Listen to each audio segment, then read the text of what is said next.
It's 2 in the morning. Your alarm is set for 7. You know you should sleep.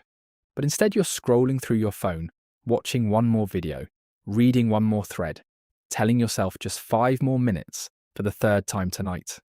And every single night the same thing happens. You promise yourself that tonight will be different. Tonight you'll go to bed early. But then 10 p.m. comes and you don't feel tired.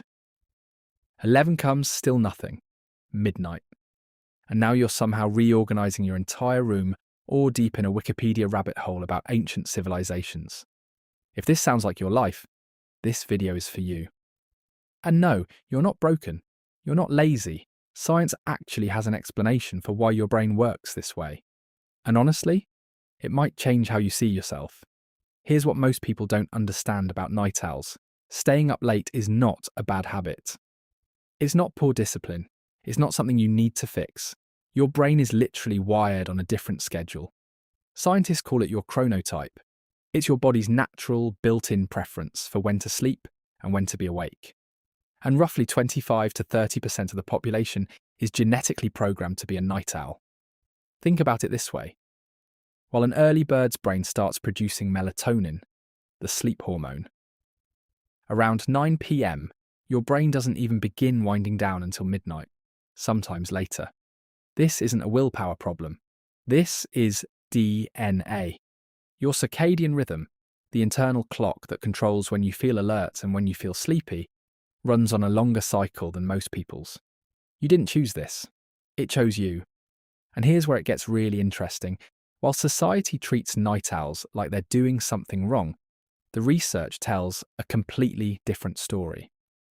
A study from the University of Madrid tested over 1,000 students and found that night owls consistently scored higher on inductive reasoning tests. That's one of the strongest markers of general intelligence and creative problem solving. Think about when you do your best thinking. For most night owls, it's not at 9 a.m. in a meeting. It's at 11 p.m. when the world goes quiet, when the notifications stop, when nobody is asking you for anything. That's when your brain comes alive. And there's a biological reason for this. Night owls actually show higher levels of cortisol, the alertness hormone, later in the day compared to early risers.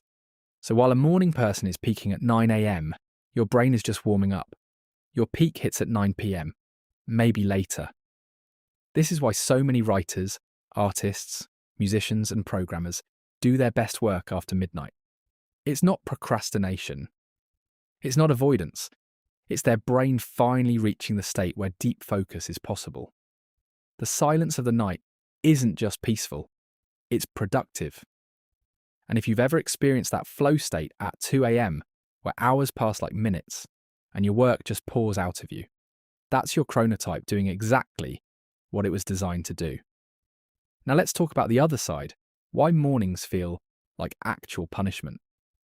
When your alarm goes off at 7 a.m., but your body thinks it's the middle of the night, you experience something called sleep inertia.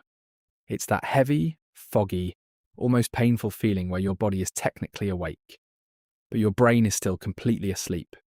For night owls forced into early schedules, this isn't just regular grogginess. It's a form of chronic jet lag. Scientists actually have a name for it: social jet lag. It's the gap between your biological clock and the schedule that society forces on you. And here's the thing nobody tells you. It's not harmless. Studies show that chronic social jet lag's linked to higher stress levels, lower mood, worse performance at work, and even long-term health problems. You're not imagining it. Mornings genuinely hurt more for you than they do for other people. So when someone says, just go to bed earlier, they mean well. But it's like telling someone who is naturally left-handed to just use their right hand. You can force it, but it will never feel natural. And it comes at a cost. Your body has a preferred schedule. Fighting it every single day doesn't make you disciplined. It makes you exhausted. But honestly, the hardest part of being a night owl isn't the tiredness, it's the guilt. Society has been glorifying early risers for decades. The 5 a.m. club, the early bird gets the worm.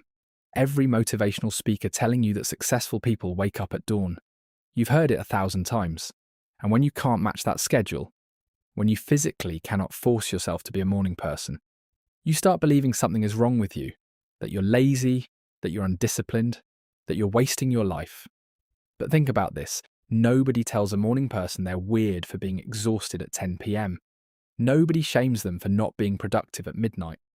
Nobody makes them feel guilty for going to bed while other people are still awake. The double standard is real, and it exists because our society was built around agricultural schedules that made sense hundreds of years ago. Wake up with the sun, work the fields, sleep when it's dark. But we don't live that way anymore. Most of us work indoors, we have electricity, we have the internet. The world runs 24 hours a day. The old rules don't apply, but the judgment hasn't caught up yet. And if you still feel bad about your schedule, consider this. Some of the most productive, creative, and successful minds in history were night owls. Winston Churchill rarely went to bed before 2 a.m. He conducted much of his most important war strategy in the late hours when the world was quiet. Charles Darwin did his deepest thinking at night. Nikola Tesla routinely worked until 3 in the morning, sometimes later. Barack Obama has said he's a night owl who did his most important reading and thinking after his family went to bed. These weren't lazy people. These weren't people lacking discipline. These were people who understood that their best hours didn't start at sunrise. They stopped fighting their biology, and they changed the world. So what can you actually do if you are a night owl stuck in an early bird world? First, stop fighting it. If you have any flexibility in your schedule at all, lean into your natural rhythm. Do your most important and creative work during your peak hours.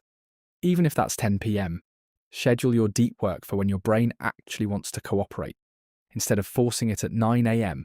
when your brain is still loading. Second, protect your sleep. This is non-negotiable. Going to bed late is fine, but cutting sleep short is not. If you sleep from 1 a.m. to 9 a.m, that's still 8 hours. The timing matters far less than the consistency and the quality. Stop trying to match someone else's schedule and start making sure you're getting enough rest on your own terms. Third, be strategic about your mornings. If you have to wake up early, give yourself a gentle runway. No important meetings in the first hour. No big decisions before your brain has fully warmed up. Use your mornings for autopilot tasks. Email, routine work, coffee, a slow start. Save the real thinking for when your brain is actually ready. And finally, stop apologizing. Your chronotype is as natural as your height or your eye color. You didn't choose it. And pretending to be a morning person when you're not isn't discipline. It's self-betrayal. Owning your natural rhythm isn't laziness. It's the most powerful form of self-awareness there is. The people who achieve great things aren't the ones who wake up earliest.